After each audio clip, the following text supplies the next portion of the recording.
ప్రియ దేవుని బిడ్డలారా, బైబిల్ చదవటం వినటం వల్ల మనలో విశ్వాసం పెరుగుతుంది. మన మార్గానికి త్రోవ చూపుతుంది. సమస్త జనులను శిష్యులనుగా చేయుడి మత్తయి 28:19 వచనంలో దేవుని వాక్యం తెలియచేస్తోంది. తెలుగు బైబిల్స్ను ఆర్ఆర్కే మూర్తి గారు రీసెర్చ్ చేసి విశ్లేషణ చేసిన బైబిల్లోని ప్రతి అధ్యాయాలను వచనాలను వరుస క్రమంలో అనగా ఆదికాండం నుండి ప్రకటనా గ్రంథం వరకు ఇవ్వబడుతుంది. ప్రతి ఒక్కరూ ఆధ్యాత్మికంగా విశ్వాసంలో బలపడి మీ జీవితంలో ఎదుర్కొంటున్న సమస్యల నుండి విడుదల పొందండి. ప్రతి ఒక్కరూ మీ దీవెన టీవీని సబ్స్క్రైబ్ చేసి ఈ వాక్యాన్ని లైక్ చేసి మీ మిత్రులకు బంధువులకు షేర్ చేయండి. దేవుని సువార్తను ప్రకటింపబడుటలో మీరు పాలిభాగస్తులు కండి. సోదరీ సోదరులారా, పోయిన పాఠంలో మోషే మండుతున్న పొదను చూచినట్లు చెప్పుకున్నాము. ఈ పొదను మిద్యాను అరణ్య సీమలో చూచాడు మోషే.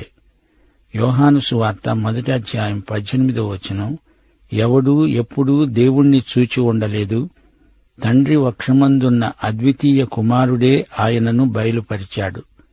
దేవుణ్ణి ఎవరైనా చూడాలి అంటే, గ్రహించాలంటే యేసుక్రీస్తు ద్వారానే చూడాలి.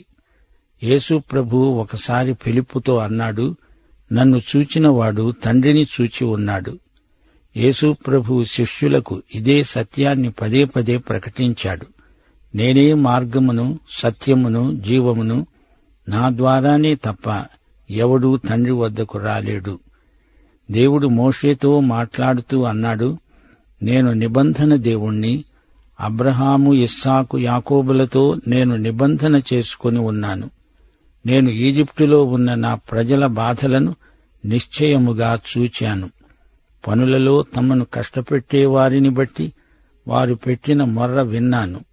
వారి దుఃఖము నాకు తెలుసు. ఈజిప్టు దేశీయుల చేతిలో నుండి వారిని విడిపించటానికి ఆ దేశములో నుండి విశాలమైన మంచి దేశానికి, అనగా పాలుతేనెలు ప్రవహించే దేశానికి, ప్రస్తుతము కనానీయులకు, హిత్తీయులకు, అమోరీయులకు, పెరిజ్జీయులకు, హివ్వీయులకు, యెబూసీయులకు నివాస స్థానమై ఉన్న దేశానికి వారిని నడిపించడానికి నేను దిగివచ్చాను. శ్రోతలు, దేవుడు చెప్పిన మాటలు విన్నారా? దేవుడు విమోచిస్తాడు అంటే ఎందులో నుండి ఎందులోకి అనే విషయం గ్రహించాలి. ఒక స్థితి నుండి మరొక స్థితిలోనికి, ఒక స్థలం నుండి మరొక స్థలంలోకి విమోచిస్తాడు, బదిలీ చేస్తాడు. పాపము నుండి పరిశుద్ధతలోకి, నరకము నుండి పరలోకములోనికి దేవుడు మానవుణ్ణి విమోచిస్తాడు. ఎఫెసీ పత్రిక 2వ అధ్యాయం 5-6 వచనాలు. మనము మన అపరాధముల చేత చచ్చిన వారమై ఉన్నప్పుడు సహితము మన ఎడల చూపిన తన మహాప్రేమ చేత మనలను క్రీస్తుతో కూడా బ్రతికించాడు. కృపచేత మీరు రక్షించబడి ఉన్నారు. క్రీస్తు యేసునందు ఆయన మనకు చేసిన ఉపకారమిది. మనలను ఆయనతో కూడా లేపి పరలోకమందు ఆయనతో కూడా కూర్చుండబెట్టాడు. దేవుడు మనలను లేపి క్రీస్తునందు అత్యున్నతమైన పదవిని అనుగ్రహించాడు. నీవు నేను రక్షించబడ్డామంటే ఇది సంపూర్ణ రక్షణ. క్రీస్తునందు మనకు అనుగ్రహించబడిన విమోచన సంపూర్ణమైనది, సమగ్రమైనది. నీవు రక్షించబడము కేవలము దేవుని కృపచేతనే. ఆదామునందు ఉండగా నిన్ను లేపి అందులో నుండి తీసి క్రీస్తునందు నిన్ను ఉంచాడు. చీకటిలో నుండి నిన్ను తీసి ఆశ్చర్యకరమైన వెలుగులోకి నిన్ను తెచ్చాడు. మరణములో నుండి నిత్యజీవములోనికి నిన్ను బదిలీ చేశాడు. నరకములో నుండి నిన్ను తీసి పరలోకంలోకి నిన్ను ప్రవేశపెట్టాడు. విమోచన అంటే ఇదే. దేవుడంటున్నాడు, నా ప్రజలైన ఇశ్రాయేలీయులను ఈజిప్టు దాస్యము నుండి వాగ్దత్త భూమికి నడిపిస్తాను. ఇదే రక్షణ, ఇదే విమోచన. నీవు రక్షించబడితే నీ సాక్ష్యంలో ఈ రెండూ ఇమిడి ఉన్నాయి. నీవు ఎందులో నుండి రక్షించబడ్డావు? ఎందులోకి రక్షించబడ్డావు? రక్షణ సాక్ష్యాలన్నీ ఒకేలాగుండవు. ఎందుకనగా మనుష్యుల పాపాలు రకరకాలు. దొంగ దొంగతనం నుండి రక్షించబడతాడు, వ్యభిచారి వ్యభిచారం నుండి రక్షించబడతాడు. స్థూలంగా చెప్పాలంటే పాపి పాపము నుండి రక్షించబడతాడు.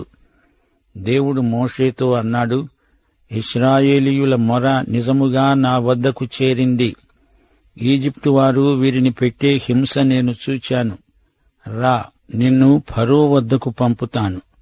మోషే, ఇశ్రాయేలీయులైన నా ప్రజలను నీవు ఈజిప్టు దేశము నుండి నడిపించాలి. నాయకుడవై వారిని వాగ్దత్త భూమికి చేర్చాలి. మోషే అంటున్నాడు, నేను ఫరో వద్దకు వెళ్లడానికి, ఇశ్రాయేలీయులను ఈజిప్టు నుండి నడిపించడానికి ఎంతటివాడను? చూచారా, మోషే తనకు ఏ యోగ్యత లేదు అంటున్నాడు. దేవుడేమన్నాడు? పాలు తేనెలు ప్రవహించే దేశానికి నా ప్రజలను నడిపించు. మోషే అంటున్నాడు, దేవా, నేనా పని చెయ్యలేను, నాకు అంత సామర్థ్యము లేదు. మోషే సాకులు చెప్పటం మొదలెట్టాడా? మోషే 40 సంవత్సరాలు అరణ్యంలో ఉన్నాడు. అసలు ఎందుకిక్కడికి పారిపోయి వచ్చాడు? తన ప్రజలంటే ఇష్టం లేకనా? కాదు. మోషే తన ప్రజలను నడిపించాలనే ఆశగలవాడు. కాని అది శరీరానుసారమైన ఆశ. తనకు బలం ఉంది అనుకున్నాడు. నేను గొప్ప నాయకుణ్ణి అనుకున్నాడు. దేవుడన్నాడు, నిశ్చయముగా నేను నీకు తోడై ఉంటాను, నేనే నిన్ను పంపుతున్నాను అనడానికి ఇది నీకు సూచన. నీవు ఆ ప్రజలను ఈజిప్టులో నుండి నడిపించుకొని వచ్చిన తర్వాత మీరు ఈ పర్వతము మీద నన్ను సేవిస్తారు, ఆరాధిస్తారు. సోదరీ సోదరులారా, మోషే అనుభవాలు మనకు బోధిస్తున్నాయి. మన స్వశక్తితో ఏమీ సాధించలేము. మన శూన్యమును దేవుడు నింపుతాడు. మన బలహీనతను ఆయన బలపరుస్తాడు. 1 కొరింథీ 1:27 జ్ఞానులను సిగ్గుపరచడానికి లోకములో ఉండే వెర్రివారిని దేవుడు ఏర్పరచుకొని ఉన్నాడు. బలవంతులైన వారిని సిగ్గుపరచేటందుకే లోకంలో బలహీనులైన వారిని దేవుడు ఏర్పరచుకున్నాడు. ఎన్నికైన వారిని వ్యర్థం చేయడానికి లోకంలో నీచులైన వారిని, తృణీకరించబడిన వారిని, ఎన్నిక లేని వారిని దేవుడు ఏర్పరచుకొని ఉన్నాడు. మనము బలహీనులమైనప్పుడే దేవుడు మనల్ని అద్భుతమైన సేవలో వాడుకుంటాడు. మోషే అంటున్నాడు, దేవా, యెహోవా, చిత్తగించు. నేను ఇశ్రాయేలీయుల వద్దకు వెళ్లి వారిని చూచి, మీ పితరుల దేవుడు అనగా మీ పూర్వీకుల దేవుడు మీ వద్దకు నన్ను పంపాడు అని వారితో అంటాను. అప్పుడు వారు అడుగుతారు, ఆయన పేరేమిటి? దానికి నేనేమి చెప్పాలి? గమనించండి, మోషే అడిగిన ప్రశ్న సమంజసంగానే ఉంది. ఎవరైనా సహజంగా అదే ప్రశ్న అడుగుతారు. ఇశ్రాయేలీయులు తనను అంగీకరించరేమో అని మోషే భయపడ్డాడు. దేవుడు ఎవరు అని వారికి చెప్పాలి? ఎలా చెప్పాలి? ఏ విధంగా వివరించాలి? ఈ పర్వతం మీదికి వారిని ఎలా తేవాలి? ఇవన్నీ మోషే ఎదుర్కొనబోయే సమస్యలు. తనకేమీ తోచదు. దేవుడే తన ప్రత్యక్షాన్ని అనుగ్రహించాలి. తానెవరో దేవుడే బయలుపరచాలి. దేవుడంటున్నాడు, నేను ఉన్నవాడను, ఇదే నా పేరు. సోదరీ సోదరులారా, ఈ మాట హీబ్రూ భాషలో 4 అక్షరాల మాట. యావే, ఈ మాటనే యెహోవా అని అనువదించారు. ఇది పరిశుద్ధ నామం. దీనిని ఎలా ఉచ్చరించాలో ఎవరికీ తెలియదు. ఉచ్చారణ దోషం రాకూడదు. అందుకని అసలు ఆ నామం ఉచ్చరించటమే మానేశారు. ఆ పేరు ఎవరూ పలకరు, భయపడతారు. ఇంతకు మనం ఏమని పలకాలి? యెహోవా అనాలా? యావే అనాలా?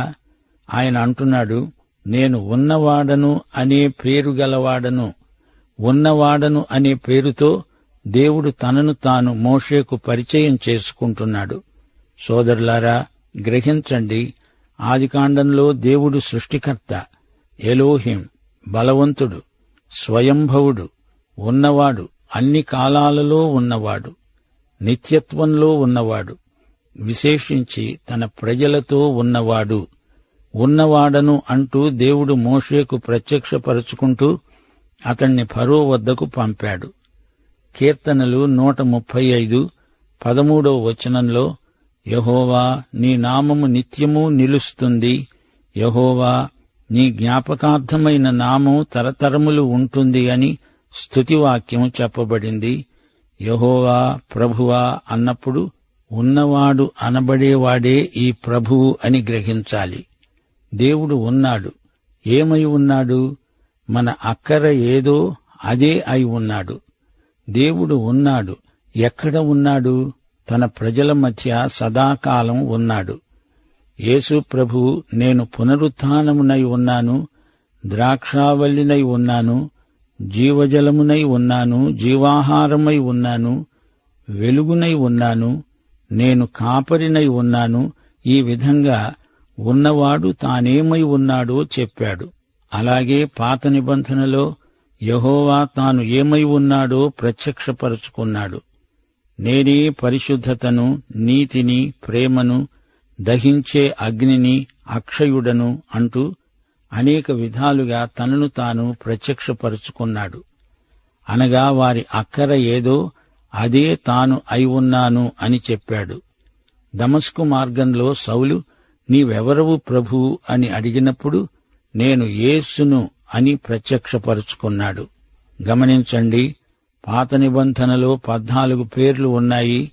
ఎలోహిం అనగా సృష్టికర్త, ఏల్ ఎల్యోన్ అనగా యజమాని, అదోనై అనగా ప్రభువు, ఏల్ ఓలాం అనగా ప్రత్యక్షం, ఈరే అనగా సంరక్షణ, రోఫీ అనగా స్వస్థత, నిస్సి అనగా యుద్ధధ్వజం, యొకద్దియా అనగా పరిశుద్ధత, షాలోం అనగా శాంతి, సబోత్ అనగా సైన్యములకు అధిపతి, సిద్కెను అనగా నీతి, షామా అనగా సమీపస్థుడు, ఎల్యోన్ అనగా దీవెన, రోయి అనగా కాపరి.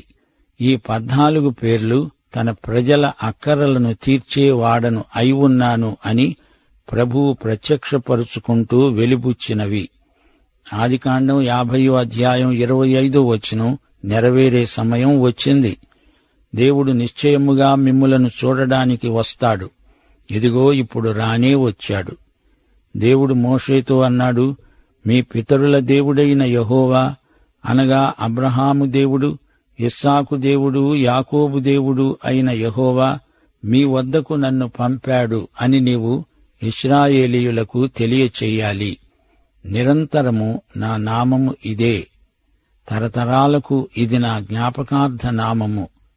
సోదరీ సోదరులారా, దేవుడు అబ్రహాము, ఇస్సాకు, యాకోబులకు కనిపించాడు. ఆ దేవుడే ఇప్పుడు మోషేను పంపుతున్నాడు. ఎందుకు పంపుతున్నాడు? ఎలా పంపుతున్నాడు?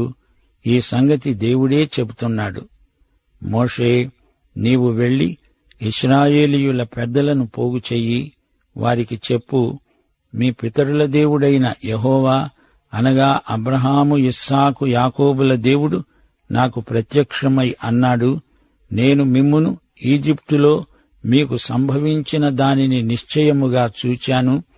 ఈజిప్టు దేశమందలి దాస్య బాధలో నుండి పాలుతేనెలు ప్రవహించే దేశానికి అనగా కనానీయులు, హిత్తీయులు, అమోరీయులు, పెరిజ్జీయులు, హివ్వీయులు, ఎబూసీయులు ఉన్న దేశానికి మిమ్ములను రప్పిస్తానని సెలవిచ్చినట్లు నా మాటగా వారితో చెప్పు. వారు నీ మాట వింటారు గనుక నీవు ఇశ్రాయేలీయుల పెద్దలు ఈజిప్టు రాజు వద్దకు వెళ్ళండి. నీవు అతనికి ఏమి చెప్తావంటే, హీబ్రూ వారి దేవుడైన యెహోవా మాకు ప్రత్యక్షమయ్యాడు గనుక మేము అరణ్యానికి 3 రోజుల ప్రయాణమంత దూరం పోయి మా దేవుడైన యెహోవాకు బలిని సమర్పించుకోవడానికి సెలవివ్వండి అని అతనికి చెప్పండి. ఈజిప్టు రాజు మహాబలముతో మీ మీదికి వచ్చి మిమ్మును పోనివ్వడు, ఇది నేనెరుగుదును. కాని నేను నా చెయ్యి చాచి ఈజిప్టు మధ్య నేను చేయదలచి ఉన్న నా అద్భుతాలన్నిటినీ చూపి దాన్ని పాడు చేస్తాను. అటు తరువాత అతడు మిమ్మును పంపివేస్తాడు. శ్రోతలు వింటున్నారా? దేవుడు ఒక ప్రత్యేక కార్యక్రమాన్ని తయారు చేసి వారి ముందు ఉంచుతున్నాడు. దేవుని విమోచన ప్రణాళిక వారికి ఇవ్వబడింది. ఇప్పుడు మోషే పెద్దలతో కలిసి ఫరో వద్దకు వెళ్ళాలి. ఒక జాతిగా వారందరూ 3 రోజులు అరణ్యంలో ప్రయాణం చేసి తమ దేవునికి బలి అర్పించాలి. ఈ విధంగా ఫరోకు అంచెల వారీగా ఈ ప్రణాళికను పరిచయం చెయ్యాలి. మేము కనానుకు వెళ్లిపోతాము అని వెంటనే చెప్పకూడదు. ఫరో కఠినుడు. రాను రాను అతని హృదయం బండబారిపోతుంది. ఈజిప్టులోని దేవుళ్ల మీద యెహోవా యుద్ధం ప్రకటించబోతున్నాడు. ఎంత చేసినా ఎంత చెప్పినా ఫరో వారిని పంపడానికి ససేమిరా ఒప్పుకోడు. అప్పుడు దేవుడు తెగుళ్లు రానిస్తాడు. అప్పటికి గాని ఫరో మనస్సు మారదు. ఇశ్రాయేలును వెళ్లమంటాడు. ఈ విధంగా దేవుడు ఇశ్రాయేలీయుల జాతీయ విమోచన ప్రణాళికను సిద్ధం చేసి ఉంచాడు. ఈ అధ్యాయం ముగింపులో 21, 22 వచనాలు వినండి. నేను ఈ జనుల ఎడల ఈజిప్టు వారికి కటాక్షము కలుగజేస్తాను. గనుక మీరు వెళ్లేటప్పుడు వట్టి చేతులతో వెళ్లరు. ప్రతి స్త్రీ తన పొరుగుదానిని, తన ఇంట ఉండేదానిని అడిగి వెండి నగలు, బంగారు నగలు, వస్త్రాలు తీసుకోవాలి. వాటిని మీ కుమారులకు, మీ కుమార్తెలకు ధరింపచేయాలి. ఈ విధంగా మీరు ఈజిప్టు వారిని దోచివేస్తారు. ఇక్కడ ఇది దోచుకోవటం కాదు, అరువు తీసుకోవడమూ కాదు. ఈజిప్టు వారికి ఇశ్రాయేలీయులు చేసిన చాకిరీకి ఇది జీతం. అక్కడికి ఇది చాలా తక్కువ. వీరు చేసిన పని ఎక్కువగా ఉన్నది. జీతనాతాలు లేకుండగా వీరు ఎంతో కష్టించి పనిచేశారు. దానికి రావలసిన కూలి పైకం ఎంతో ఉంది. అది ఇవ్వకుండా వారు ఇంతవరకు బిగబట్టారు. 100 కొలది సంవత్సరాల పని. దానికి ఈజిప్టు దేశీయులు ఎంత ఇచ్చినా తక్కువే. వారు ఈజిప్టును వదిలిపెట్టి వెళ్లిపోతూ తమకు రావలసినదే తీసుకువెళ్తారు. ఇందులో అన్యాయమేమీ లేదు. దేవుడు తన ప్రజలను గూర్చి ఎంతో శ్రద్ధ తీసుకుంటున్నాడు. సోదరీ సోదరులారా, గ్రహించండి.